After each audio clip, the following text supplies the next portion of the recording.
Сайн байцгаана уу? Та бүхэнд энэ өдрийн мэндийг хүргэе. Намайг Саралтай гэдэг эрүүл мэндийн бодлого менежмент санхүүжилтийн чиглэлээр магистрийн зэрэг хамгаалсан доторх эмч хүн байна.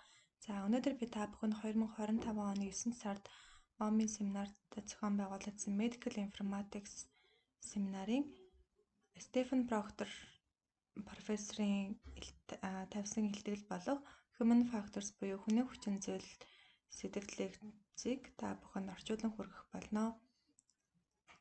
За та бүхэн таалагдах гэж найдаж байна. За орчуулгын явцад ойлгомжгүй зүйл байвал хүлцэл өчье. За хүний хүчин зүйл гэдэг маань дотроо хүн төрөлхтний хүрээлэн буй орчин дах бодит болон техникийн харилцан үйлчилж байгаа аргыг судалдаг.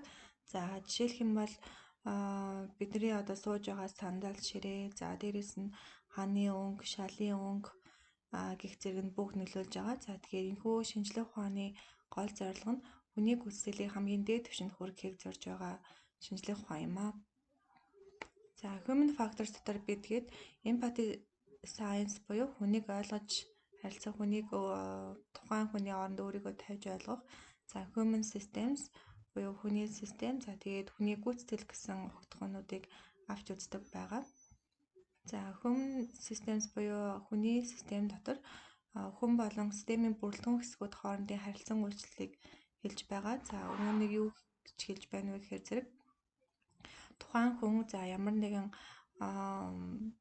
байгууллагад харилцан үйлчилж байгаа. За дээрэс нь ямар нэгэн техник, технологийн ашиглаад ямар нэгэн ажлыг гүйцэтгэж байна. За тэгээд тухайн ямар нэг орчинтэй. За энэ бүх харилцан үйлчлэлийг human systems буюу хүний систем оруулж ойлгоно. За жишээлх юм бол бидэрт ажлын систем гэж байна. За ажлын системийн дагуу бидэд ямар нэгэн процессыг зохион байгуулдаг. За эрүүл мэндийн салбарт үүнд жишээлбэл тусламж үйлчилгээ, эрүүл мэндийн тусламж үйлчилгээнүүд ордог. За шинжилгээ, лаборатори, за хийж ямар нэгэн үр дүн гаргаж ирэх нэ. За үр дүнд болохоор эрүүл мэндийн салбарт тухайлбал тусламж үйлчилгээний чанар аюулгүй байдал, за үйлчлүүлэгчийн аюулгүй байдал гэх зэрэг ордог. За хэрвээ бидний үр дүнд ямар нэгэн алдаа гарах юм бол жишээлбэл бид нар өмнөх алхмуудаас процессын донд ямар нэгэн алдаа гарсан уу, хүний системд ямар нэгэн асуудал гарсан уу гэх зэрэгээр бидэд ухрааж асуудлуудыг хайж олох хэрэгтэй болох нэ. За дараагийн огтхон болохоор хүний гүйцэтгэл буюу human performance гэж байгаа. За үүнд бид нар хүн төвтэй загвар болон хүний давуу болон сул талуудыг авч үзэж байгаа. За бидний сайн мэддэг зүйл бол physical ergonomic гэж байгаа. За үүнд бид нар жишээлбэл гар хөлийн хөдөлгөөний далаас 180 градус, 360 градус центр гээд хөдөлгөөний далайцыг авч үздэг бол cognitive ergonomic гэдэг бас шинэ огтхон гарч ирсэн байлээ. За үүнд бид нар юуг авч үзэх вэ гэхээр зэрэг тухайн хүрээлэн байгаа орчноос бид нар мэдрэхүүгээрээ дамжин мэдээллийг аваад түүнд анхаарал хандуулад ойлгож аваад эргээд түүнийг ой санамжиндаа хадгалаад процессинг хийгээд эргүүлээд бид нар үйл болон гаргаж идэг. Энэ үйл явцыг cognitive ergonomic гэж нэрлэгнэ. За дараа нь бид нарт энэхүү график байна. За босоо тэнхлэгт бидэнд байгаа нөөц бололцоог харуулсан бол хэвтээ тэнхлэгт биднэрт бидний ажлыг хүсэн харуулж байна. За тэгэхээр ажил аваад ажил нэмэгдэхийн хэрээр бид хэд өөрсдийн нөөц бололцоогоо илүү ашиглаад явдаг. За тэгээд ингээд явсаар байгаад энэ улаан шугам буюу нэг тодорхой хязгаарт хүрээд бидний нөөц бололцоо дуусаад за тэгээд гүйцэтгэл өгдөг. Харин хэрэг бид нар бүх нөөц бололцоогоо нэг таск дээр төвлөрүүлэх юм бол бидний нэмж таск авахд нэмж ажил авахд бидний гүйцэтгэл ерөөдөө буурч эхэлдэг байх нэ.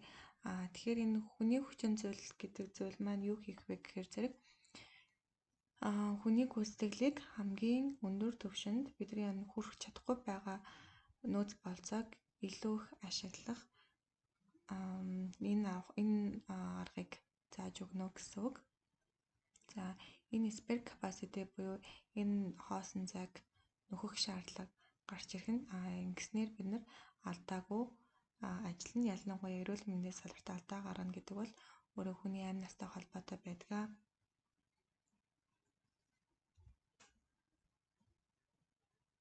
За тэгэхээр хүний хүчин зүйл өөрөө юу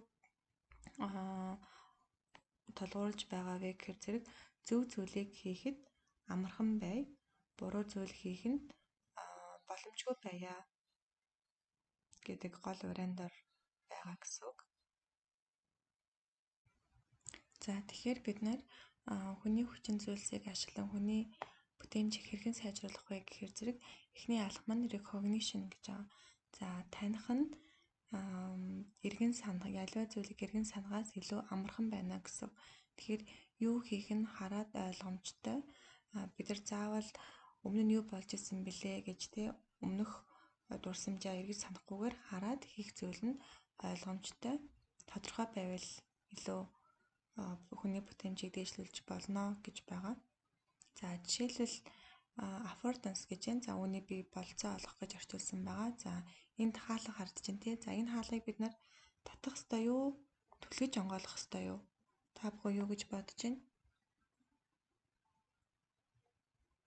За тэгвэл бид нартэй за тал нь татаж онгойлгоно гэж байгаа. Зарим нь түлхэж онгойлгоно гэж байгаа. Яагаад тэгэхээр бид нарт ямар нэгэн бичиг баримт тий нэр энэ байхгүй, заавар байхгүй байна. Тэгэхээр бид нар хүснээрээ онгойлгож болох нь.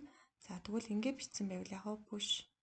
За тэгэхээр яг бид нар энийг түлхэж онгойлгоно гэдэг нь ойлгомжтой байна тийм үү? Яагаад гэвэл юу хийх нь энэ дээр заагдсан байна. За тэгвэл ийм байвал яг зарим газраас байдаг те нэгтлийн түлх нь нөгөөдлийг нь татаж онгойлгох нэ. Эдгээр хоёр талаа адилхан хаалт адилхан те хэлбэр төрстэй боловч нэгийг нь түлхэхэд зориулагдсан, нөгөөх нь татаж онгойлгоход зориулагдсан байна. За ийм байвал яг за бариулын хэлбэр өөрчлөгдсөн ч гэсэндээ ер нь бол зориулт нь адилхан те нэгийг нь татах, нөгөөдгийг нь түлхэх. Жохон ойлгоход жохон төвөгтэй байгааз бидний жохон энэ яах вэ түлхэх үү татах уу жохон эргэлзээ төрүүлж байна. За энд бас мөн те push pull нэг хаалгыг татчих болно, мөн түлхээд ч онгойлгож болно гэдгийг харуулж байгаа шиг байна. За энэ бүр амархан хэлбэрчилчихсан байна тийм үү? За энэ мэтчлэнгээр ерөөхдөө бид нар бичээтэй байвал илүү ойлгомжтой байна те юу хийх нь ойлгомжтой. Бид нар татах юм уу түлхэх юм уу гэдгийг бодож зогсохгүйгээр бичээтэй байх юм бол илүү ойлгомжтой байх нь.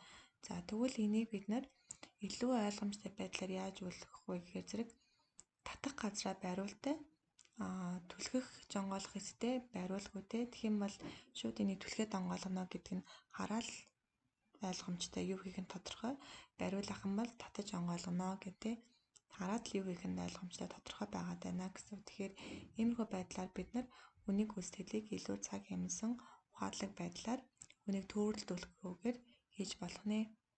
За дараагийн жишээ болохоор лабораторийн шинжилгээний хариу байна. За Сидней гэдэг хүний шинжилгээний хариу байх нэ. За эндээс хэдүүлээ хичнээн лабораторийн үзүүлэлт өөрчлөлт гарсан байна вэ гэдгийг хай. За шүлэг фосфатаза 85 хэвийн малат хэвийн уреа хэвийн байна. За бөөрийн үйл ажиллагаа кератинин хэвийн сахар жоох ихсэн байна те 125 байхаас 130. За нийт ураг хэвийн байна. Натр хэвийн байна. Каль хэвийн холоор хэвийн байна. За тэгэхээр яг ихэд бид нар энэ шинжилгээг харахад бидэрт нэг бүрчлэн харж байна тий. Энэ нь биднэрт ерөөдөө цаг авч байна. Энэ олон үзүүлэлтээс ганцхан сахар л өвчлөө байлаа ш тий. Ганцхан сахарын өвчлөө байгааг харахад бол бид нар үзүүлэлт бүрээр тулгаж харлаа. Тэгвэл ингээд харуулсан байвал биднэрт илүү ойлгомжтой байгаа нь тий. Бага хэвийн өндөр гэж байна. За тэгвэл тэгээ ганцхан өндөр байгаа нь сахар биш тий. Сахарын үзүүлэлт өндөр, бусд нь бол хэвийн байгаад байна. За тэгэхээр иймэрхүү байдлаар бид нарт одоо эмнэлгийн ажлад мөн өвчтөнд юу өөрчлөлт байгаа нь илүү тод, илүү ойлгомжтой үзүүлэлт бүрээр харалгүйгээр хараад л тий ингээд өндөр байгаа нь ойлгомжтой. Иймэрхүү байдлаар бас шинээр загварчилж болох нэ. Ер нь бол одоо эмнэлгүүд энэ аргыг аягүй хэрэглэдэг болсон шүү дээ. Хажууд нь high low гэх тэмдэглэгээтэй болсон. Тэгэхээр энэ бас л мөн үүнтэй адилхан хүний гүйцэтгэлийг илүү сайжруулах цаг хэмнэх зорилтойгоор хийгдсэн байх нэ. За дараагийн жишээ болохоор за бид нар кло гэж бичсэн байна те. Кло гэдэг яг төслийн мэдгүй байж болно. Тэгэх юм бол бид нар кло гэж бичээд яг хүссэн имээ эндээс хайгаад бичээд олчих нь байна. За мөн дээрэс нь метфор 500 гэж бичгээд тухайн эрүүл мэндийн байгууллагад ашиглаж байгаа бүх метформин 500 мг-аар хайлтаар гарч ирээд бид нар эндээс хүснээ сонгоод авах боломжтой байна. За дараагийн огтхон бол safety гэж байгаа. За бид нар хүний гүйцэтгэлийг максимум түвшинд хүрэхин тулд бидний зохиосон загварчил аюулгүй байх хэрэгтэй байгаа. Бичлэгтэй танилцъя. While this woman was practicing how to use her EpiPen, she accidentally injected the needle into her thumb instead of the demonstration orange, which resulted in her being taken to the ER. EpiPens are life-saving devices designed to deliver epinephrine during severe allergic reactions, known as anaphylaxis. These auto-injectors are simple to use. When pressed against the outer thigh, a 1-inch needle is released to deliver the medication quickly and effectively. The device is built for speed and ease of use, but proper handling is crucial to avoid mishaps. One common mistake is placing a thumb on the back of the injector, which can lead to accidents. To help users operate it correctly, the EpiPen has a clear color-coded guide. Blue to the sky refers to the safety cap that must be removed, and orange to the thigh shows the injection end. This straightforward instruction ensures the device can be used confidently, even in high-stress situations. За энэхүү бичлэг та бүхэн харсанчлан за анафилаксийн шок үед хэрэглэдэг эпинефрин агуулсан тарианы тухай яригдж байна.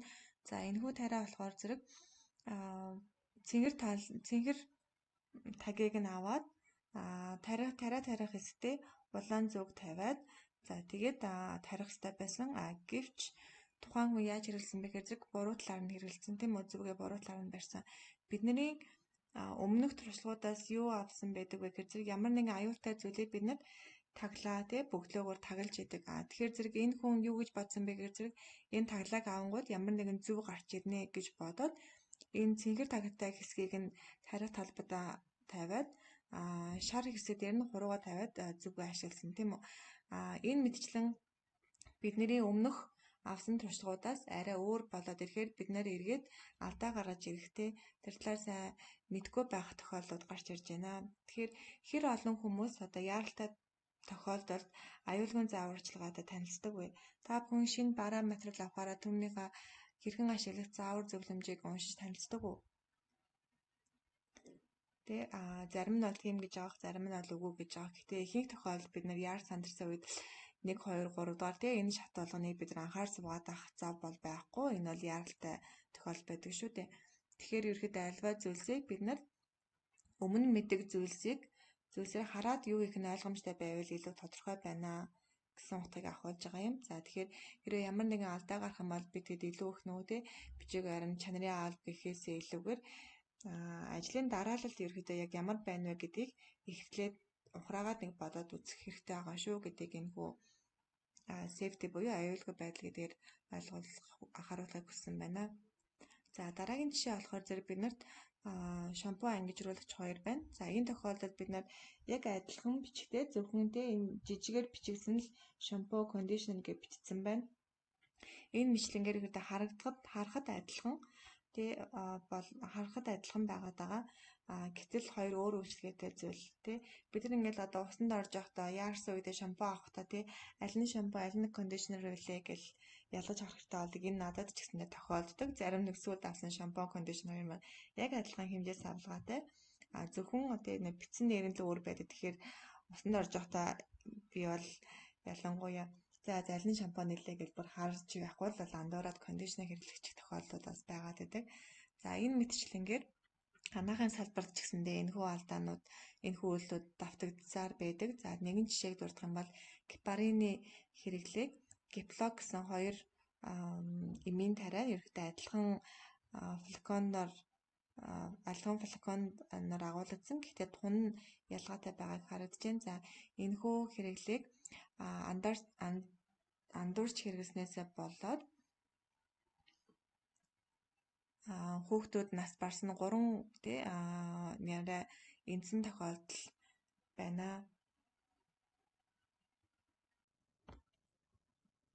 За ийм мэтчилгээр бид нар хэрвээ хүний үйлдэлийг илүү тодорхой ойлгомжтой алдаа гарахгүй байхыг хичээх юм бол бид нар ийм адил харагддаг адил дууддаг юмнуудаар анхааруулга эсвэл лейблийн өөрчлөх гэх мэт арга хэмжээ авч болох нэ. За та бүхэн энэхүү намайг уншсан болов Thinking Fast and Slow Daniel Kahnemani ном байгаа. За энэхүү ном дээр дурдсанаар болохоор зэрэг хүнд систем 1, систем 2 гэсэн хоёр одоо ийм бодлын систем байдаг. За систем 1 болохоор зэрэг бид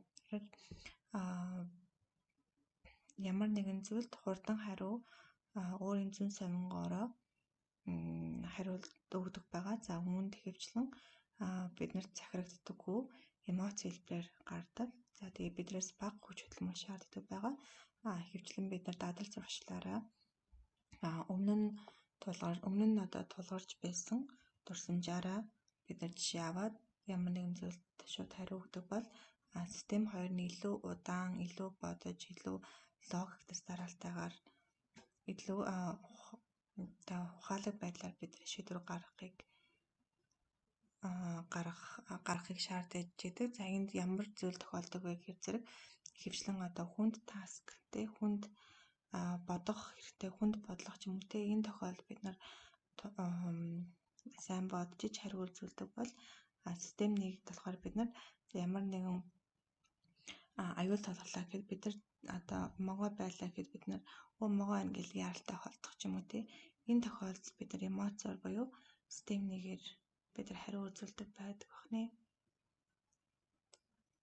За эрүүл мэндийн салбарт бид нар ихэвчлэн хэрэглэн e-health систем байдаг те. За үүнтэй адилхан эрүүл мэндийн систем платформод байгаа. За үүнийг бас бид нар хүний хүчин зүйлийг хүний гүйцэтгэлийг илүү хурдан ойлгомжтой зөв болгох зорилгоор хэд хэдэн загваруудыг ашиглаж болдог байхны. За үүн дээр харуулж байгаагаар чихрийн шижинтэй хүн байна тийм үү. За энэ тохиолдолд бид нар тухайн одоо эмчэд анхааруулга цонх гаргаж өгч болгон. За жишээлх юм бол best practice буюу одоо тухайн нөхцөлд ямар арга хэмжээ авбал илүү сайн бэ гэдэг тийм үү. За тэгэхээр зэрэг чихрийн шижинтэй хүн байлаа гэхэд бид тийм анхааруулга гарч ирэх нь байна. За энэхүү анхааруулга гарч ирснээр тухайн хүнд юу хийвэл боломжтой яах ёстой вэ гэд цаашдын арга хэмжээг бид нар тайлбарлаж өгсөн байх нэ. За тэгэхээр үүнтэй унш танилцаад окей дараад явуулчих болох нь байна. За гэтэл ихэнх тохиолдолд бидэрт яадаг вэ гэхээр зарим тохиолдолд бид нар эхний удаадаа энэ унш танилцаад дараагийн удаад окей дараалт уншихгүйгээр окей дараад явчих тохиолдол бас байдаг. За тэгэхээр үүнээс бол зайлсхийж дараагийн загварыг илүү одоо тэр алдааг давтахгүй байхаар зохион бүтээх нь илүү үр дүнтэй гэдгийг нүгээр харуулж байна. За дараагийн жишээ болохоор зэрэг дараагийн жишээн дээр болохоор зэрэг бид нар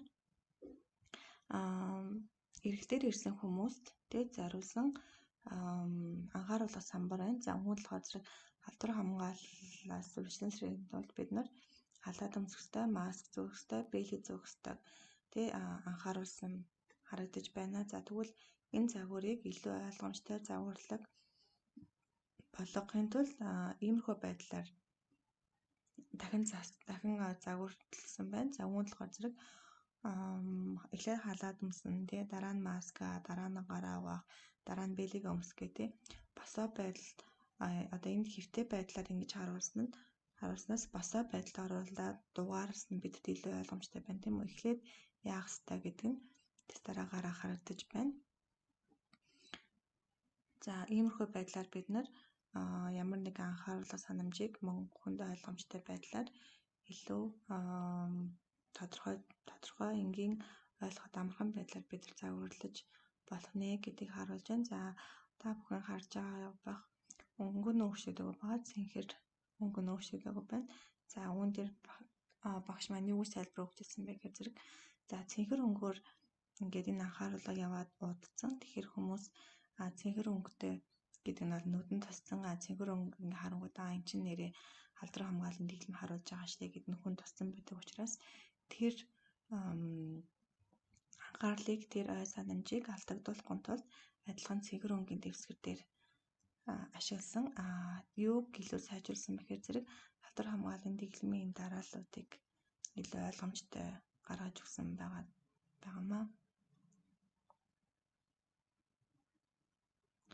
За дараагийн жишээнд болохоор зэрэг за та бүхнийг энэ хүү бичлэгийг анхаарлаа хандуулахыг хүсэж байна. За үүнд болохоор зэрэг тий цагаан хувцсан өмсөн тоглож хэдэн удаа бөмбөг дамжуулсныг тоолоорой гэж байна. За бүгдээрээ бичлэгийг эхлүүлээд тоолъё.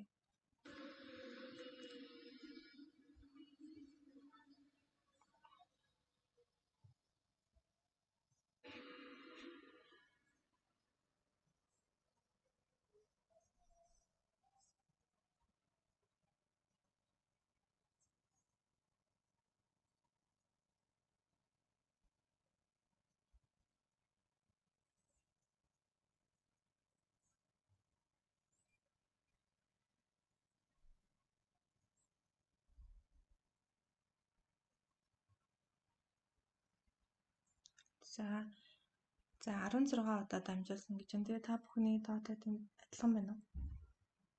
Хэлсэн байна. Гэтэл та бүхэн горил явж өнгөрөхийг анзаарсан болов? За зарим нь тийм зарим нь үгүй гэж байгаа бох тийм үү? За тэгэхээр зэрэг энэ бичлэгээр юу харуулах гэж хэлсэн бэхээр зэрэг анхаарал те бид нар ямар нэгэн зүйлд анхаарлаа хандуулсан байгаа тохиолдолд өөр бусад зүйлстэй анхаарлаа хандуулж чаддаггүй. Яагаад гэвэл бидний анхаарал нэг юм ингээд төвлөрсөн байгаа байхгүй.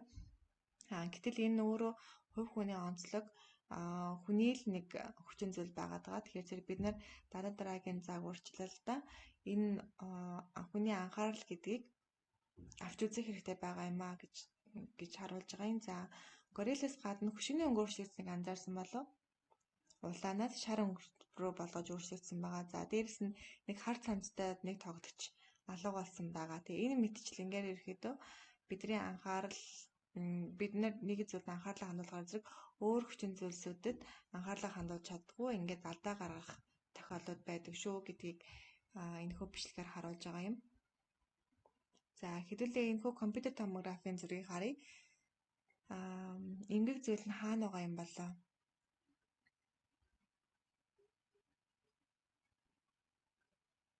За харъя хоёр талын уушиг тий зүрх. За та бүхэн энд нэг горил байгааг анзаарсан болов? Энэ бас айгүй их сонирхолтой. Бид нар ямар нэгэн зүйлд анхаарлаа хандуулахаараа зэрэг яг бидний мэддэг зүйл рүү ингэж анхаарлаа төвлөрүүлдэг. Гэтэл тий өөр нэг шин зүйл гараад ирэхэд бид нар тэрийг өөр нэг шин зүйл үүсгэхэд бид нар үүнийг анхаарч чадахгүй. Тэ шин зүйл одоо дасан зохицоогүй тий энэ одоо уушны юм дээр нэг горил байна гэдэг уусаа хинч мэдгүй шүү тий. Гэх мэтчлэнгээр ингээд юм шин зүйлүүдэд бид нар анхаарлаа хандуулж чаддгүй түүнийг хайж болж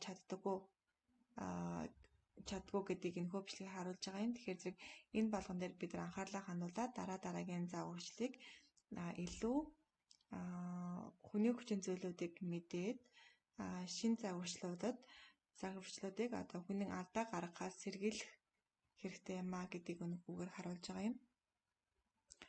За энэ бас одоо нөгөө EHL-тэй карте эндэр дээр харуулдаг шиг өвчтний үйлчлэгчийн мэдээлэл байна. За хэрэг бид нар тий өвчтөн 65 настай 65 ба түүнээс дээш настай хүмүүстэй инфлюенza вакциныг жил болгон авах хэрэгтэй гэсэн энэхүү мэдээллийг ингэж бичүүлдээр байна уу? Аль эсвэл ингээд тоочны дурдаад явуул илүү ойлгомжтой байгаад байна уу? Тэ энэ мэдчлэнгээр бид нарт ингээд тоочны дурс нь илүү цаг хэмнээд илүү чухал мэдээллүүдийг хурдан хугацаанд авахд тусалж байгаа юм. За үүн дээр бас харшлын уруулуудыг бидэрт бас харуулж өгч байна. Ямархуу аргаар хийвэл бидэрт илүү хурдан ойлгомжтой юу байгаа мэдээлэл нь илүү тодорхой байлгах вэ гэдгийг нөхөө жишээгээр мөн харуулж байна. За мөн тэг харшлын уруулуудыг бид нар хөнгөн дунд хүнд зэрэг ингээд өнгөөр ялгаад өгвөл тэг бидэрт илүү мэдээлэл илүү ойлгомжтой илүү хурдан хугацаанд мэдээллийг авах боломжтой гэж харагдаж байна. За дээрэс нь мөн тэг тухайн хүний өвчний түүхийг те архаг дурдтгалуудыг бас ингээд өнгөөр ялгаад харуулчвал бас илүү те астмтай хүн юм байна, сахартай хүн юм байна. За дээрс нь даралт ихсдэг те ингээд тухайн өвчлөлтчийн архаг өвчлүүдийг өнгөөр харуулсан байна. За дээрс нь тэднэрт хэрэглэдэг эмнүүдийг бас ингэсэн байна тийм үү. Тэгвэл ингэж харуулахаас илүү архаг өвчин болгоноор ингээд англиад харуулбал бас бидэрт илүү ойлгомжтой байна тийм үү. За жишээлбэл астм ийм хэрэгэлт юм байна. Сахаранда ийм хэрэгэлт юм байна. Даралтанда ийм хэрэгэлт юм байна гэх мэтчлэн ингээд харах юм бол биднэрт за даралт ихсэлтэндээ одоо хамгийн өндөр тунгаар юу авж байгаа ингэдэг нь илүү бидэрт ойлгомжтой эмх зэгстэй харагдаж байна. За үүнд бас нэг жишээ байна. Тухайн хүнтэй амоксиклавыг бас өгсөн байна. Амоксиклавд харшилтай гэдгийг бас ингээд шинээр дурдтаж өгсөн байна. Мэдээлэлтэй бид нар хаанаас эхлэхээ, хаанаас тайлж уншихаа мэдэхгүй байна тий. За гэтэл бидэрт ингээд харуулад өгч болж байна тийм үү. Ингээд алерт цонх гаргаад анхаарах цонх гараад ирэх юм бол бид нар энэ юм чинь ингээд энэ юмд харшилтай шүү дээ тий. Ийм одоо нүүр хавгнжсэн захтанжсэн энэ төр заврууд гарч ирсэн. За тэгээд одоо тэгэх юм бол амоксиклавыг бид нар хэрэглэх үү, зогсоох уу гэдэг ингээд анхаарлын тэмдэг гараад анхааруулах цонхоор гараад ирвэл бидэрт илүү ойлгомжтой байна. Ижлэгэн мэдээлэл боловч харахад илүү ойлгомжтой байна. За тэгэхээр ийм болохоор биднэрт нөө фидбек гэдэг эргэж мэдээлэл системүүд өгөх юм бол бид мэдээлэлээ илүү загвараа илүү шинэ хэрэглэгчдэд илүү ойлгомжтой байдлаар дахин загварчлах боломжтой шүү. За дараагийн арга нь болохоор зэрэг лизинаприл 20 мг-аар 1 таблеткаар өдөрт уунаа гэдэг чинь. Тэгэхээр энэ мэдээллүүдийг тухайн нөхцөл байдалтай тааруулаад хэрхэн одоо мэдээлэх вэ гэдгийг харуулж байна. За энэ болохоор эхнийх дээр болохоор лизинаприл 20 мг гэдэг илүү томруулаад ягаан өнгөөр тусгацсан байна тийм үү. Гэтэл дараагийнх дээр болохоор жил фонтой боловч өнгийг нь хараар арай тодруулаад боолдоор бичсэн байна. За тэгвэл энэ байхаар яг улаанаар болгоод бичсэн байна тийм үү. Тэгэхээр ер нь бол бүх зүйл бол чухал биш. Тухайн нөхцөл байдалтай тааруулаад яг хэнд зориулж байгаа яг ямар мэдээлэл нь илүү чухал юм бэ гэдгийг нь бид нар ингээд онцлоод гаргаад өгвөл хүнд илүү ойлгомжтой байна гэдгийг харуулж байна. За дараагийнх нь болохоор зэрэг за мөн адилхан анхааруулах цонх байна тийм үү. За тэгэхээр бидэрт юу харуулад байна вэ гэхээр зэрэг изосорбид динитратыг тухайн хүнд хэрэглэх үү хэрэглэхгүй юу гэдгийг харгалзаж байна тийм үү. Тухайн хүн одоогийн байдлаар Viagra буюу Sildenafil-ийг хэрэглэж байгаа шүү гэж гарч ирж байна. За тэгвэл энийг арай шинэлэг илүү мэдээлэлтэй байдлаар яаж харуулж болох вэ гэхээр зэрэг дараагийн цонхон дээр гарч ирж байна. За эсрэг заалттай гэдэг цонх гарч ирж байна тийм үү. За тэгээд бид нарт хэрвээ хүнд одоо нөгөө зэргийн хувьд хүнд ах юм бол бид нарт эсрэг заалттай шүү гэд гараад ирж байна. За тэгээд одоо Viagra хэрэглэж байгаа изосорбид гэдэг имийг одоо захиалах гэж байна. За тэгвэл ямар гаж нөлөөнүүд гарах боломжтой юм. За тэгээд дараа нь изосорбид динитратыг хэрэглэх үү, хасах уу, альсэл Sildenafil-ийг хасах уу тий. Энэ мэтлэнгээр бидэрт илүү сонголтуудыг илүү гаргаж өгж байна. За дээрэс нь бичиглийн алдаанууд байдаг. Жишээлх юм бол нэг цэг тэг гэж тавих уу тий. Эсвэл 20 цэг тэг гэж тавих нь зарим тохиолдолд бид нар хальт харахад 10 мг юм шиг 200 мг юм шиг харагдах тохиолдол байдаг. Тэгэхээр үүнээс хэрхэн сэргээ энэ алдаанаас хэрхэн сэргээж болох вэ гэсэн зүгээр 1 мг 20 мг гэж тавьчих тий. Арийнхын цэг тгийг хасчих угаасаа ямар ч хэрэггүй байгаад байгаа шүү дээ. Тэгэхээр гих мэтлэнгээр жижиг зүйлс бид нар анхаарлаа хандуулад хүний гүйцэтгэлийг илүү сайн болгох боломжтой. За энд байна тий бас пропранолол 20 мг гэдэг нь зай авахгүй бичснээс болоод пропранолол 120 мг гэж харагдаж байгаа юм шиг харагдаж байна тийм үү. За дараа нь 10 юнит гэдээ бас зайгүй бичгээр 100 юнит юм шиг хальт харахад 100 юнит юм шиг энэ харагдахад байгаа даа. Тэгэхээр энэ болгоно нь хүний анхаарал, хүний харах онцогт нөлөөлдөг тул аль болох иймэрхүү алдаануудыг харахгүй хүнд хараад юу хийх нь ойлгомжтой, ямар мэдээлэл байгаа нь ойлгомжтой байвал бидний гүйцэтгэл илүү амархан бөгөөд зөв байх боломжтой юм аа. За дараагийнх нь болохоор зэрэг энэ мөрхөө байдлаар бид нар хүний хүчин зүйлүүдийг хэрэглээнд ашиглаж эхэлж байгааг та бүхэн харуулж байна. За өөр нэг жишээ болохоор зэрэг гар ариутгачийг байрлуулсан байна. Мягцаслын өрөөнд гар ариутгач байрлуулахад гарын ариун цэвэр тухай тэр болгон хэрэглээнд нэвтэрч чадаагүй байна. Яаж илүү ашигтай байдал хувирах вэ гэхээр зэрэг энэхүү жишээн дээр дурдсанаар гар ариутгачаар ингээд юм шар хөнгөөр тавьсан. Тэнгүүд ингээд шар өнгийн гар ариутгач ингээд хаасаагүй нүдэнд ил тод харагдаж байгааз энээс болоод энэхүү мягцаслын өрөөнд гарын ариун цэвэр болон hand sanitizer хэрэглээ нь маш өндөр түвшинд болж нэмэгдсэн байгааг харуулж байна. Өмнө дурдсанчлан дээд жишээлх юм бол иймэрхүү байдлаар харах юм бол нэг хүмүүс харагдахгүй хэдийгээр энд ингээд харагдаад байгаа боловч хүмүүсийн хэрэглээнд тэр бүр нэвтэрч чадаагүй. Харин ингээд шар ингээд өнгөтөр гаргаад ирэхээр зэрэг хүмүүс энд нэр hand sanitizer байгаа штэ гэл гараа ариутгах энэ мэтчлэнгээр ерөөдөө хэрэглээнд илүү нэвтрээд ашигтай болж ирсэн байгаа юм аа. За ингээд эцэст нь хэлэхэд бид нар одоо энэ spare capacity буюу одоо энэ чадамжийг илүү нөхөх боломжтой хүний хүчин зүйлсүүдийг анхаарч хүний хүчин зүйлсүүдийг таньж мэдэж авснаар бид нар ямар нэгэн ажил даалгаж авахд бид нар энэ чадвар одоо хоосон цаг нөхөөд хүний гүйцэтгэлийг илүү максимум түвшинд хүний нөөц болцоог илүү максимум түвшинд ашиглаад гүйцэтгэлийг сайн болгох боломжтой юм шүү гэдгийг харуулж байгаа юм аа. За ингээд эцэст нь хэлэхэд нөхцөл байдлыг тухайн хүнд тааруулах, за тэгээ хүний систем, хүний гүйцэтгэлийг бид нар ойлгож мэдэж авснаар бид нар тодорхой өөрчлөлтүүдийг бий болгох боломжтой юм шүү.